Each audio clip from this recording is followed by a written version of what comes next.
तो dear students, फिर आगे आगे हम कंटिन्यू करते हैं इससे। यानी कि आपके पास ग्रामर बेसिस वाले टॉपिक में लीनियर केस में देखा। लीनियर केस में हम एक्चुअली ग्रामर बेसिस वाले टॉपिक में different set of generators of ideal को फाइंड आउट करना चाह रहे हैं। लीनियर केस में रिड्यूस एचेलॉन फॉर्म से आपको वो डिफरेंट सेट ऑफ जनरेटर मिल गया, ठीक है। वन वेरिएबल केस में जो हम इसमें इस वीडियोज़ में कर रहे हैं, इन वीडियोज़ में कर रहे हैं, इन वाली में, तो वन वेरिएबल के केस में बेसिकली क्या है कि आपके पास वो जो डिफरेंट सेट ऑफ जनरेटर है वो बेसिकली आपके पास एक पॉलिनोमियल से जनरेट होगा, ठीक है। अब क्वेश्चन ये है कि उस एक पॉलिनोमियल को कैसे फाइंड आउट करें। इस वीडियो के अंदर हम बेसिकली बताएंगे कि वो जो एक पॉलिनोमियल है ना, वो बेसिकली जीसीडी है, greatest common divisor of all those polynomials, ठीक है। वो बेसिकली हम प्रूव करना चाह रहे हैं कि वो जो वन वेरिएबल के केस में आपने उस स्पेशल या डिफरेंट या बेटर सेट ऑफ जनरेटिंग जो फाइंड आउट करना है, वो एक पॉलिनोमियल को कैसे फाइंड आउट करेंगे, वो आपके पास जीसीडी है इस केस में। So the greatest common divisor is defined as follows: let f1 and f2 be two polynomials. Then GCD of these two polynomials is again a polynomial g, ठीक है, such that g divides both f1 and f2, ठीक है. Moreover, if h, another polynomial, divides f1 and f2, then h divides g, ठीक है. And leading coefficient of g जो है वो आपके पास 1 है, that is G is monic, ठीक है। तीन कंडीशंस हैं कि जी जो है वो डिवाइड कर रहा है बोथ f1 और f2 को। h, अगर आपके पास कोई और पॉलिनोमियल है जो f1 और f2 को डिवाइड करेगा, देन h उस g को डिवाइड करेगा, और लीडिंग कोएफिशिएंट ऑफ g जो है वो 1 के बराबर है, ठीक है।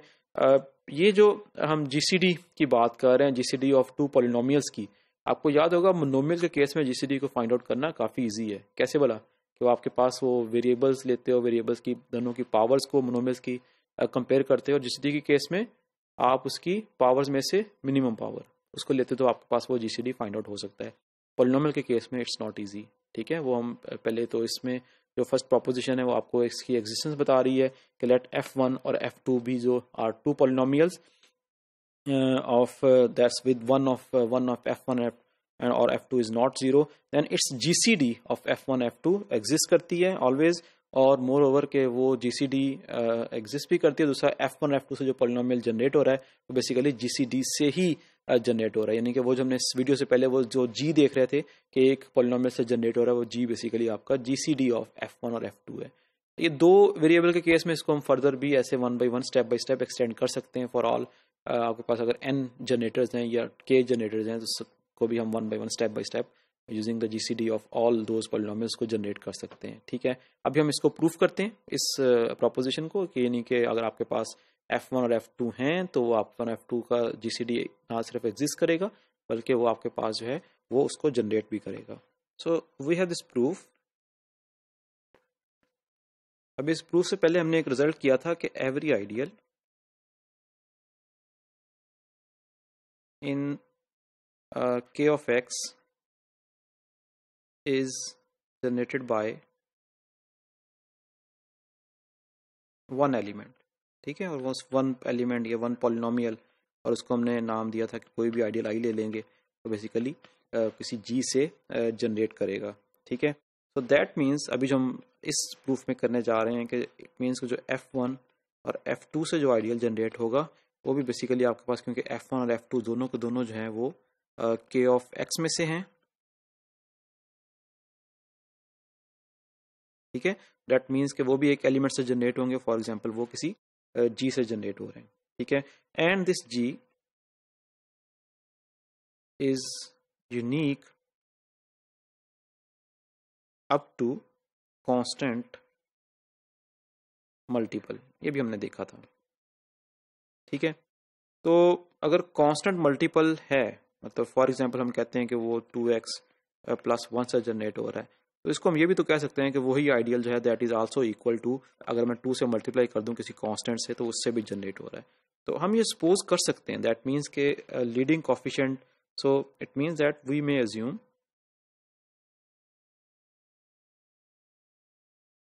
कि लीडिंग कोएफिशिएंट ऑफ जी जो है वो एक्चुअली 1 के इक्वल है, ठीक है। अब बेसिक हम प्रूफ ये करेंगे, वी विल प्रूव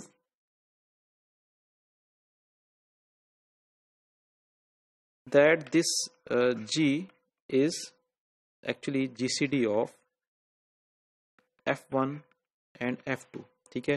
अब वो जीसीडी को प्रूफ करने के लिए, जीसीडी की अभी अपने जो डेफिनेशन देखी थी उसमें 3 चीज़ें थी। एक चीज़ तो ये थी कि आपके पास जी जो है वो F1 और F2 दोनों को डिवाइड करे। दूसरा ये था कि अगर कोई और पॉलिनोमियल इस जी को F1 और F2 को डिवाइड कर रहा है तो वो पॉलिनोमियल जी को भी डिवाइड करेगा। और तीसरी चीज़ थी कि लीडिंग कोफिशिएंट ऑफ जी जो है that is actually equal to 1। तो एक कंडीशन तो हमने प्रूफ कर ली, ठीक है, वो प्रूफ हमें नज़र भी आ रहा है कि वो actually leading coefficient of G जो है वो हम इक्वल टू 1 ले सकते हैं, ठीक है। More over since you have this F1 और F2 जो है इस इक्वलिटी की वजह से ये एक्चुअली दोनों बराबर हैं, तो बेसिकली F1 और F2 जो हैं वो भी बिलोंग कर रहे हैं किस में से, इस G में से, जो कि आइडियल G से जनरेट हो रहा है।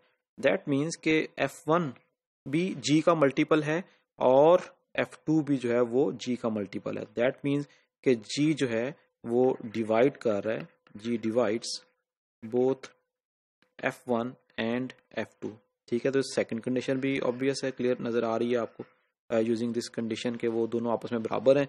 तो G जो होगा वो F1 भी G का मल्टीपल है, F2 भी G का मल्टीपल है, तो आपके पास G जो है वो F1 और F2 दोनों को डिवाइड करेगा, ठीक है। अब कौन सी कंडीशन रहेगी? अब कंडीशन बेसिकली ये रहेगी कि अगर कोई H है जो F1 और F2 को डिवाइड करे तो अब H जो है वो G को भी डिवाइड करेगा, ठीक है। सो लेट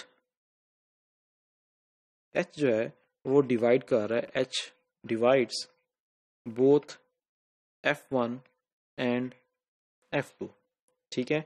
F1 और F2 को वो डिवाइड कर रहा है, लेकिन वी नो दैट G जो है actually equal to F1 F2, बिल्कुल वही जो इससे पहले हमने इक्वलिटी को यूज की है। तो using this equality we means that there exist some U1 U2 belong to K of X, ठीक है, such that G is actually equal to U1 F1 plus U2 F2, ठीक है। इससे पहले हमने वो इसका कन्वर्स कह लो या दूसरी इक्वलिटी यूज की थी कि हमने F1 और F2 को यूज किया था कि वो G से जनरेट, G के मल्टीपल्स हैं, और हम बेसिकली G को यूज कर रहे हैं कि वो F1 और F2 के मल्टीपल हैं, ठीक है। अब राइट हैंड साइड पे भी F1 और ये F2 लिखा हुआ है। अब H जो है बेसिकली इस F1 को भी डिवाइड कर रहा है, H जो है वो इस F2 को भी डिवाइड कर रहा है। इट मीन्स कि H जो है इस पूरे राइट हैंड साइड को डिवाइड कर रहा है। अगर वो राइट हैंड साइड को डिवाइड कर रहा है तो H इस लेफ्ट हैंड साइड को भी डिवाइड कर रहा है। तो दैट मीन्स दैट H जो है डिवाइड्स G। यही वो थर्ड कंडीशन है जो हमने प्रूफ करनी थी। दैट मीन्स इन तीनों कंडीशन को इकट्ठा कर लें तो हमारे पास कंडीशन वो जो GCD है उसकी डेफिनेशन की तीनों चीज़ें जो है वो प्रूफ हो गई हैं। तो दैट मीन्स कि आपके पास जो है वो ये जो थ्योरम जो हमने देखा था कि F1 और F2 जो हैं वो जनरेट हो रहे हैं GCD ऑफ F1 F2 से, और that actually generate by G, ठीक है। तो ये हमने इसको आइडियल आई के लिए इसको ये प्रूफ भी इसके साथ ही कंप्लीट हो गया है, और ये वीडियो भी यहाँ पे कंप्लीट हो गई है।